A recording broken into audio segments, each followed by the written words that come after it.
The government of Venezuela confirmed the resumption of the dialogue process with the oppositions on November 26 in Mexico, seeking the signing of the second partial agreement for the protection of the Venezuelan people.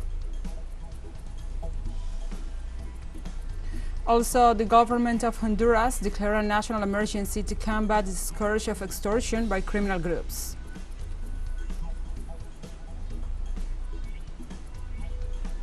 And also, Cuban President Miguel Diaz-Canel Bermudez arrived in China on the last stop of his international tour. The head of state signed cooperation agreements to enhance China-Cuba relations.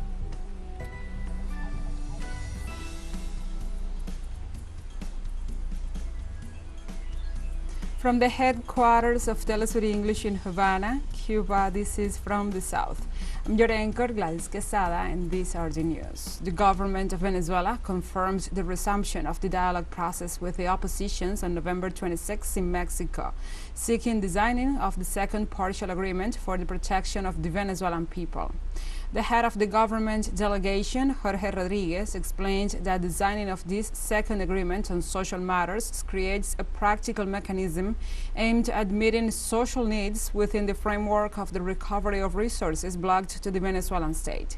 It is also expected that the dialogue tables will be governed under the methodology of the Memorandum of Understanding signed last year.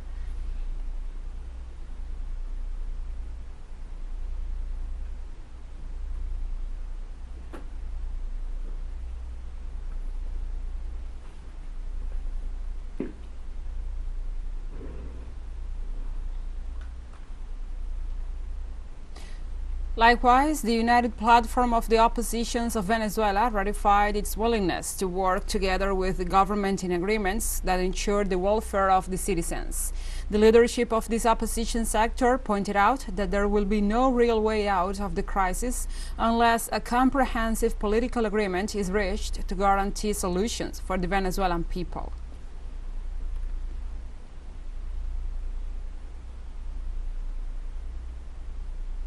The President of Mexico, Andrés Manuel López Obrador, reiterated his support for the resumption of dialogues between the government and the Venezuelan oppositions. If these dialogues are here, they will begin. That is the information that we have, and we want solutions to be sought after. Mexico will always help to seek peace, to avoid conflict, confrontation.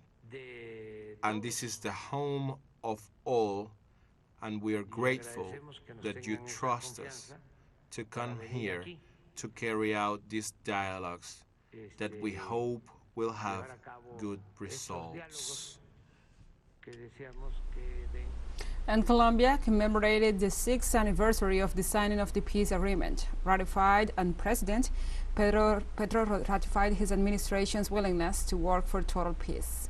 The historic event took place at the Colón Theater in Bogotá. The pact signed by both parties includes comprehensive rural reform, political participation, the end of the conflict, solution to the problem of illicit drugs, among others. In this context, the President Gustavo Petro expressed his government's commitment to comply with the peace agreement and to take the negotiations to other actors in the conflict, pointed out that if a state does not keep its word, it is a generator of violence.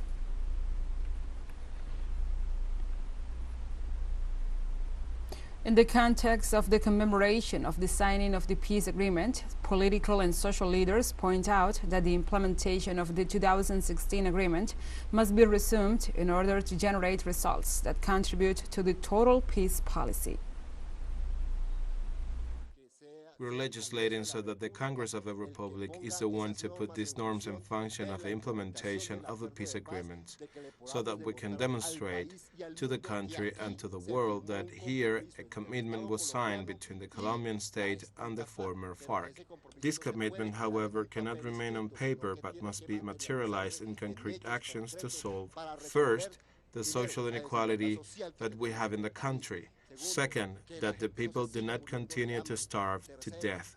Third, that there be inclusion of all the most disadvantaged sectors of the country in the public policy of the Colombian state.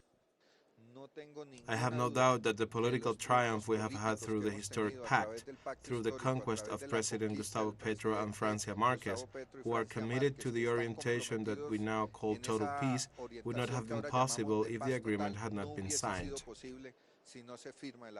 There must be a change of focus in the war. It's not the 90s anymore, and each time has to change. So I think that this challenge is also added to the negotiations with the National Liberation Army to finally bring these negotiations to a conclusion, to ensure that what is agreed upon with these guerrillas, let's say, does not replace the 2016 agreement, but on the contrary, strengthens or deepens it. So let's say that this is the opportunity we have, and in that sense, we will have to see what the National Liberation Army is willing to do. The government of Honduras declared a national emergency to combat the scourge of extortion by criminal groups. President Xiomara Castro announced the launching of the integral plan for the treatment of extortion and related crimes in order to face the crime situation in the country. In turn, the president instructed the national police to proceed to propose states of exception and suspension of partial constitutional guarantees in the areas when it is warranted. Castro pointed out that the state of emergency will serve to strengthen the immediate recovery of public spaces controlled by organized crime.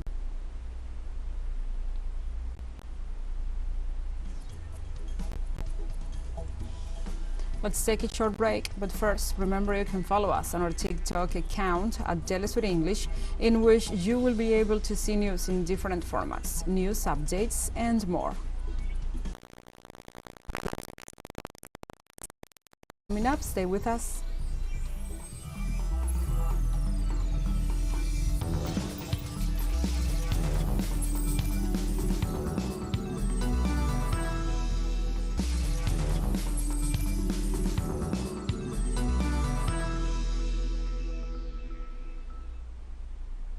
Welcome back to From the South.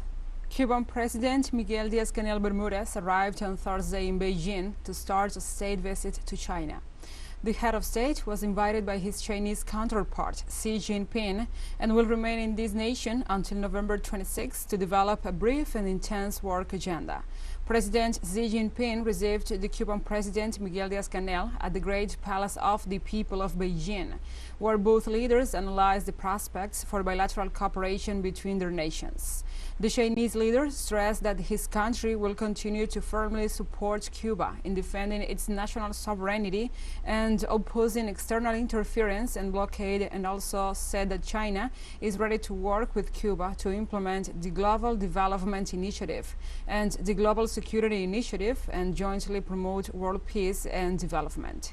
The Cuban president also thanked Xi for the invitation to carry out his official visit to China and ratified the interests of his administration in strengthening friendship ties.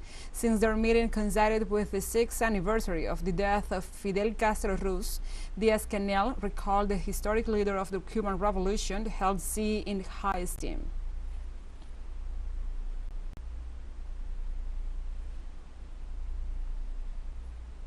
And now let's review the international tour that President Miguel Diaz-Canel has made to several countries.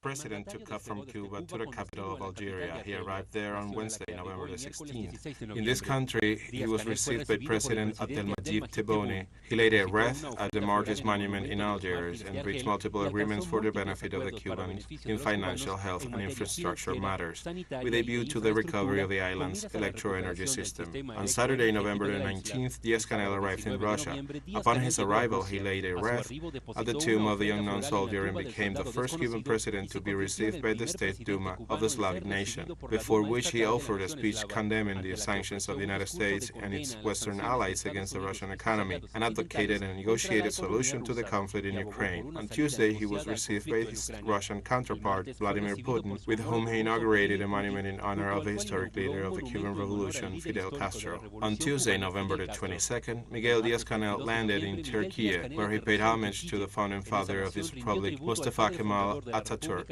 and held meetings with the movements of solidarity with Cuba, coinciding with the 70th anniversary of establishment of diplomatic relations between the two countries. Diaz-Canel was received by his Turkish counterpart, Recep Tayyip Erdogan. As a result of the meeting, multiple bilateral agreements were signed in the areas of biotechnology, renewable energies, tourism, health, agriculture, among others. On Thursday, a spokesperson of China's defense ministry said Taiwan is an inalienable part of China and that any approach to strengthen military ties between the U.S. and Taiwan is an act of interference in China's domestic affairs. Spokesperson Wu Qian made the remarks in response to a proposal put forward by the Sino-U.S. Economic and Security Review Commission on its newly released annual report recommending evaluating ways to reinforce Taiwan's defense and to enhance the U.S. ability to prevent continental China from attacking Taiwan for the sake of bilateral relations.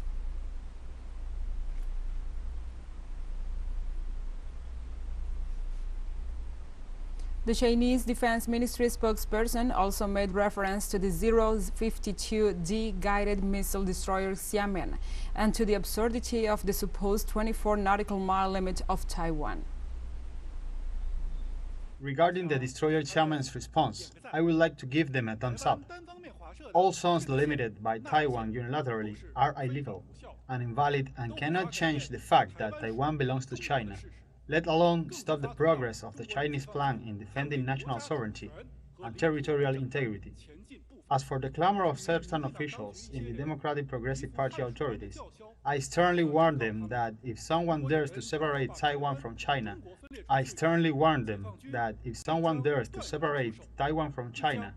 the plan will take action decisively and deal them head-on blows.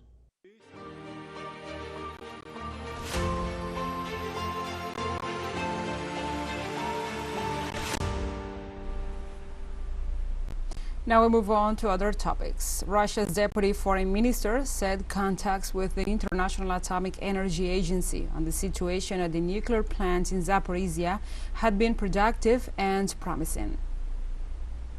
See what efforts the IAEA Secretariat is making to find a common solution. In this regard, we consider our contacts with the Secretary General and his colleagues as quite productive. They are promising. Russian Defense Ministry spokesperson Igor Kinashenkov denied attacks on targets in the Ukrainian capital Kiev and came from Russia. I emphasize this especially. Not a single strike was made on targets within the city of Kiev. Any damage announced by the Kiev regime was the result of the fall of missiles from foreign and Ukrainian air defense systems located in residential areas of the Ukrainian capital. Addressing the Coordination Council on Thursday, Russian President Vladimir Putin said the task not only to increase the amount of military equipment produced for the Russian army, but also to improve its characteristics. There is no need to introduce any extraordinary measures, but it is necessary to establish clear, high-quality, well-coordinated work. This is generally useful, but in this situation, it is simply necessary in order to provide our armed forces with everything necessary during a special military operation in a timely manner. I repeat, all issues are important here, including gear, ammunition and medicine, and monetary allowance for military personnel, construction work for military purposes, and of course, this applies to a special military equipment. And we have more news coming up after a final short break, so stay with us.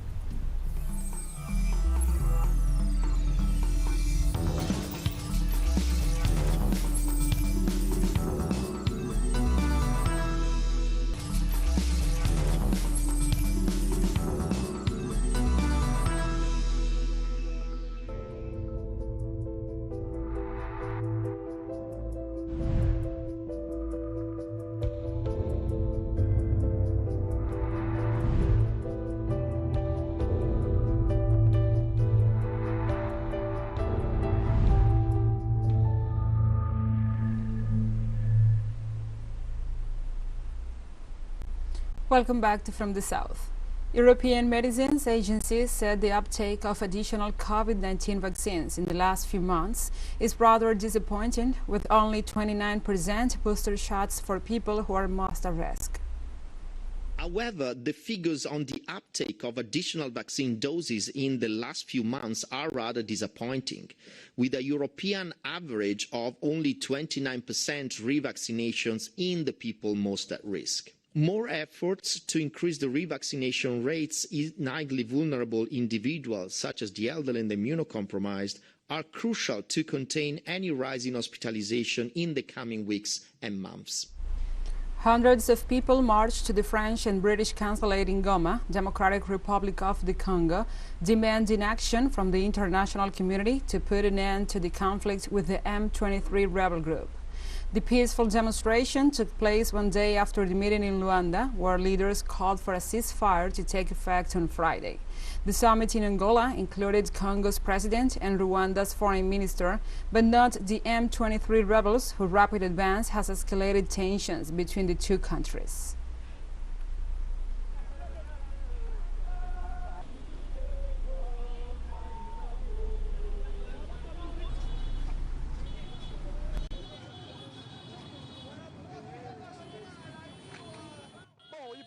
I mean, we are satisfied with this agreement signed, but we are still pessimistic about its implementation, especially since this is not the first agreement.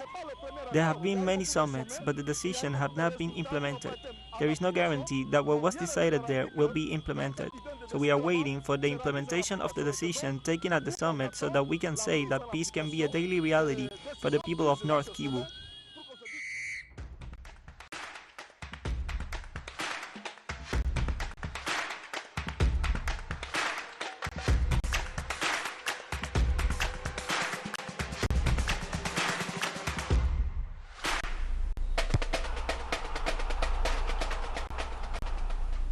And the race to take home the trophy in Qatar 2022 continues in a World Cup where the underdogs continue to surprise with excellent performances. On Thursday, Switzerland defeated Cameroon 1-0 to achieve its first victory in Qatar 2022 with a goal scored by striker Embolo in the first minutes of the second half. Unfortunately for Cameroon, which had a better performance since the beginning of the match.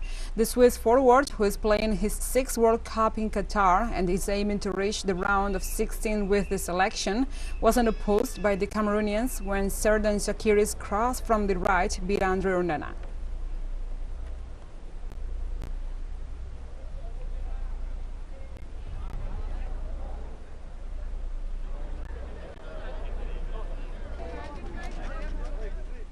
In the debut of Portugal and Ghana in the World Cup, the champions of Europe in 2016, and the African team made the people enjoy one of the most entertainment matches so far. Portugal won 3-2 with goals of João Felix, Rafael Leão and Cristiano Ronaldo. The captain of the Portuguese became the first player who scored in the 5 World Cups.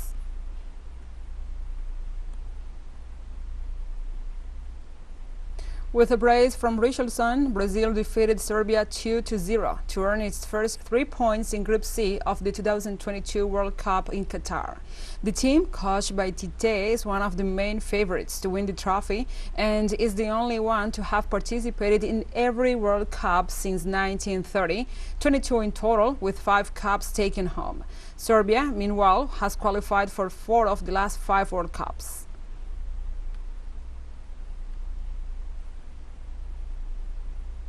Brazil's national soccer team victory is celebrated by fans who are confident the team will reach the final. So the first 45 minutes Brazil had a little hard time to get the game going, and second half the team got together and showed to that 90,000 people what we are here for, and we are here to put that extra star, and there is no other one but Brazil for this championship. I think Brazil's going to go. Well, from what they showed today, it was an incredible performance, especially by Richarlison's goal. Touch was amazing. Like, their ability to be able to take any touch and turn it into a counterattack is great. So I think, they beat Serbia. Their group is wide open. I think, they're definitely reaching the semifinals. And just as the hearts of millions of fans live the emotions of the Qatar 2022 World Cup, TeleSUR joins this sporting event with From the Field, a show that brings news, analysis, reviews, and more to our audience. Don't miss it. Our show airs 1 p.m. local time in Caracas and 12 p.m. New York. Remember, From the Field, only on TeleSUR.